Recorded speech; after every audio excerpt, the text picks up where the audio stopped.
Biar kulukiskan cerita tragis dari salah satu followersku. Cerita kali ini datang dari Kak Bayu.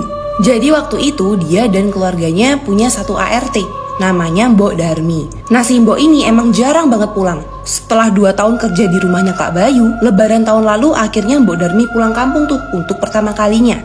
Tapi sejak dia balik dari kampungnya ke rumah Kak Bayu, semuanya mulai berubah. Jadi hari itu ibunya Kak Bayu ini minta ke Mbok Darmi buat dibikinin bubur ayam. Pas dikasih, ayamnya tuh mentah, bener-bener yang masih banyak darahnya dan masih amis.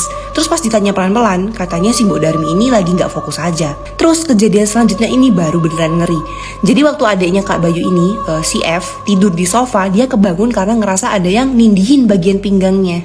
Dan kalian tahu apa? Ingat nih ya, ada sosok cewek lehernya patah dan pucet banget duduk di atasnya si F. Kaget dong, tapi pas si F mau teriak, Mbok Darmi tiba-tiba aja muncul terus ngecekek lehernya kenceng banget. Terus si Mbok mutah, tapi isinya cuma darah dan belatung semua. Dan itu diarahin ke mukanya si F, adiknya Kak Bayu. Sampai akhirnya ya seluruh isi rumah, ada papa, mama, dan Kak Bayu keluar semua. Mereka panik ngeliat si F digituin. Kesurupan nih, kesurupan. Nah pas mereka doain dan berusaha buat lerai, Mbok Darmi malah ketawa kenceng banget dan dia bilang, percuma kalian usir saya, biar kalian tahu rasa gimana kalau orang yang kalian sayang mati di depan kalian. Jujur waktu itu Kak Bayu bingung dan takut setengah mati. Dia merasa gak ada salah sama Mbok Darmi selama ini. Sampai akhirnya Mbok Darmi entah dapat kekuatan dari mana, cekikannya itu sampai bikin badan si F keangkat.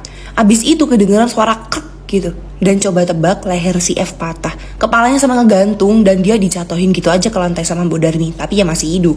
Dan setelah kekacauan itu, Mbok Darmi yang kayaknya udah bukan Mbok Darmi ini bilang, kalau begini kan impas, anakku mati, pelakunya pun mati, tanpa tahu sebenarnya si F ini masih hidup ya. Dan ternyata guys, si F ini adalah mantan pacar anaknya Mbok Darmi. Si F ini emang gak pernah cerita karena dia tertutup banget sama keluarganya. Terus ternyata anaknya Mbok Darmi ini dipaksa buat berhubungan badan sama si F berkali-kali sampai hamil. Karena si F gak mau tanggung jawab, anaknya Mbok Darmi ini dibully sekampung. Gak ada yang bela, karena ya ibunya aja kerja di rumahnya Kak Bayu. Karena gak tahan, dia bunuh diri dengan cara gantung diri di pohon mangga belakang rumahnya. Ketika Mbok Darmi pulang kampung itulah, dia tahu tentang anaknya yang hamil dan kasus pelecehan dari bibir tetangga. Ditambah dia lihat foto anaknya di kamar bareng si F, anak majikannya. Dengan hati yang hancur banget, si Mbok ini nyarikan anaknya kemana-mana kan. Sampai dia keluar dari pintu belakang dan ngeliat sendiri badan anaknya masih kegantung, kondisinya membusuk. Yap, ternyata anaknya udah meninggal, ambil nyawanya sendiri. Karena gak terima itulah, si Mbok pakai ilmu hitam buat dapet kekuatan, buat balas dendam. Terus flashback bentar, mungkin cewek leher patah yang waktu itu duduk di atasnya si F sebelum diobrak-abrik sama Mbok Darmi adalah ya arwahnya dia gak sih? Terus Kak Bayu dan keluarganya? Ya mereka dengan berat hati mencoba buat ikhlas, bahkan menyerahkan si F ke polisi. Rest well untuk anaknya Mbok Darmi, dan semoga KF bisa dapat hikmah ya dari perbuatannya. Doa terbaik untuk kalian. Biar kulukiskan tentang sebuah cerita dari BKJK Squad. Kali ini cerita datang dari Kak Wanda. Jadi waktu itu dia nih ngefans tuh sama One Direction. Nah Kak Wanda ini pengen banget buat majang posternya Wandi di kamarnya. Tapi mak sama abahnya itu nggak setuju. Karena kan mereka ini bisa dibilang agamanya kental banget guys. Jadinya mereka nggak suka aja nyimpan barang-barang yang berwujud gitu. Sampai akhirnya ya Kak Wanda ini tengil. Dia tetap majang poster Wandi di kamarnya kan. Dan bener aja, nggak ada yang terjadi. Seminggu 2 minggu dia mulai ngegodain mak abahnya kan.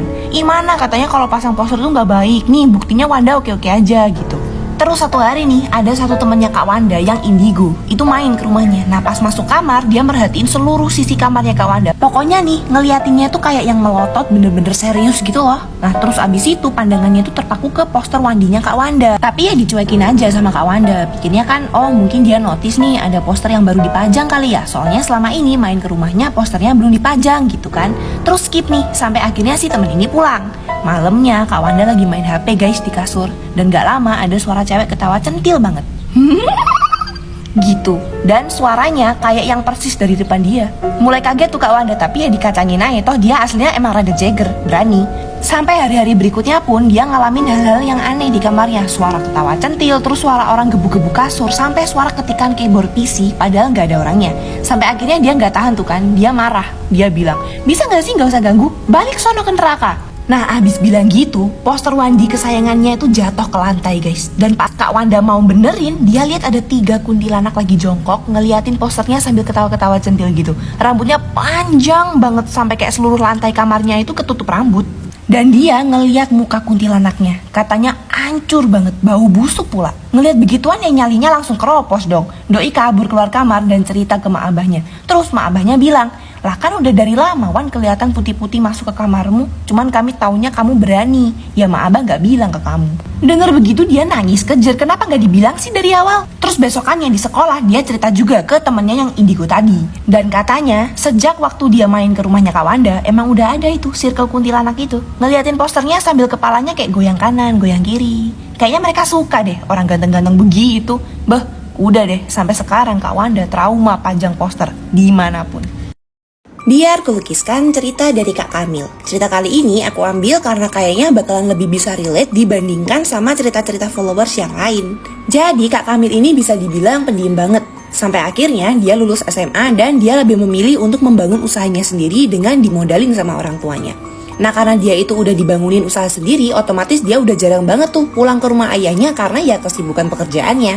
FYI, lokasi usaha Kak Kamil ini ngerombak total sebuah bangunan yang bisa dibilang terbengkalai untuk dijadiin toko. Nah suatu ketika ceritanya dia udah tutup toko nih, lagi nyantai gitu kan di tempat kasir. Dan secara tiba-tiba dia ngeliat ada penampakan kakek-kakek pembeli, tapi mukanya nggak jelas. Terus gangguan setelahnya itu, waktu dia mandi, kedengeran suara tangisan orang tua yang disiksa gitu. Mungkin sampai sini kita udah ngebayangin kan, kayak oh gangguan pada umumnya yang mungkin sebagian dari kita relate. Tapi gangguan yang lumayan besar energinya sampai bisa mindahin barang adalah ketika si Kak Kamil ini lagi tidur kan. Terus dia kaget banget pas ngeliat sabun-sabun yang harusnya ada di kamar mandi dipindahin ke sebelah kepalanya, seakan-akan menandakan bahwa sosok itu berada di sebelah Kak Kamil. Kak Kamil yang lumayan takut mutusin buat ya udahlah tidur balik aja. Dan di situ si kakek mulai mencoba buat masuk ke mimpinya Kak Kamil dan bercerita tentang apa yang sebenarnya terjadi di tempat itu dulu. Usut punya usut, sosok kakek itu ya cuman mau cerita aja. Beliau nggak ada maksud buat jahat dan cuman mau menjaga. Gimana guys? Kalian ada yang pernah ngalamin hal serupa nggak? Biar kulukiskan tentang sebuah kisah horor dari followersku. Yang kali ini bener-bener plot twist di dalam plot twist guys. Cerita ini datang dari Kak Diandra. Dia adalah anak yatim piatu. Nah ceritanya Kak Dian ini udah dititipkan ke panti itu sejak dia masih bayi. Jadi semua pekerja panti itu udah kenal sama Kak Dian, termasuk Bunda, semacam kepala panti gitu. Nah Bunda ini akrab banget sama Kak Dian, sampai-sampai mereka itu udah kayak anak sama ibu. Dan Bunda ini gak ngebolehin Kak Dian buat bergaul sama satu pekerja. Kita panggil aja Tante A gitu deh ya. Tante A ini sering dihindari karena suka ngomong sendiri dan sukanya ngasih Kak Dian gelang-gelang aneh gitu. Tapi tetap aja dipakai sama Kak Dian karena dia orangnya emang gak enakan. Nah singkat cerita, suatu waktu ada satu kejadian yang bikin semuanya berubah. Bermula dari suatu sore Kak Dian itu lagi berkebun panas-panasan. Terus disamperin sama Bunda, nyodorin segelas es sirup. Dan setelah dia minum, gak lama setelah itu Kak Dian hilang kesadaran. Gak tahu gimana ceritanya, tapi pas udah sadar, Kak Dian udah ada di kamar Bunda guys. Kondisi lampu semuanya mati, cuma ada lilin dan korek api di sebelah ranjang. Dan Kak Dian ini meskipun udah sadar, dia masih gak bisa gerakin badannya, cuma bisa buka mata aja dikit. Terus nih ngerinya saat itu Kak Dian ngerasain tangan kirinya, kaki kiri dan pinggang kanan itu sakit banget, kerasa kayak lagi disayat-sayat katanya. Dan telinganya mulai mendengar suaranya Bunda lagi bacain sesuatu. Dia nggak paham itu bahasa apa. Di situ dia nangis banget, sakit, takut, semuanya jadi satu. Tapi karena emang nggak bisa gerakin apapun meski dia sadar, cuman air matanya aja yang keluar. Dan karena itu Bunda nyadar, Bunda langsung ngedumel. Loh, anak ini kenapa masih bisa hidup? Harusnya dia sudah mati bersama ibunya dulu. Ritual ini bisa gagal kalau dia masih bernafas waktu kulitnya aku ambil. Aduh, harus 2 kali kerja. Kak Diandra dengar kata ibunya dulu, entah dapat kekuatan dari mana, dia langsung bisa berdiri terus ngerobohin lemari dan menimpa si Bunda sampai pingsan.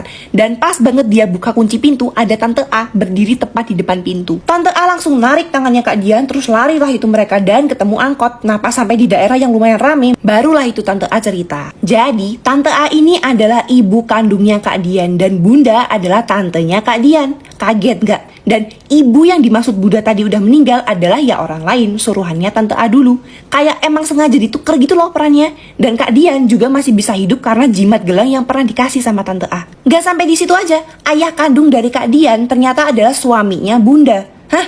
Terus ada lagi, Tante A, ibunya Kak Dian itu udah tahu kalau misalnya Bunda emang sukanya main ilmu-ilmu gitu. Dan dia ngancem keluarganya. Bunda emang ngehalalin segala cara buat bisa dapetin ayahnya Kak Dian. Tante A tahu betul kalau misalnya bunda itu ngincer anaknya buat dijadiin tumbal pesugihan. Jadi dia bikin semua skenario ini untuk bisa ngejebak bunda. Katanya bunda udah sempat diruqyah guys, kehilangan semua ilmunya, bikin dia jadi agak gak waras dan tinggal di RSC untuk sekarang. Kak Dian dan Tante A gimana? Aman, hidup damai di kontrakan mereka sekarang. Terus ayahnya gimana? Nasib panti asuhannya gimana? Ya, Kak Dian gak ceritain lebih lanjut. Ya intinya good for them lah, udah bisa hidup tenang sekarang. Jujur agak speechless sih sama cerita yang satu ini.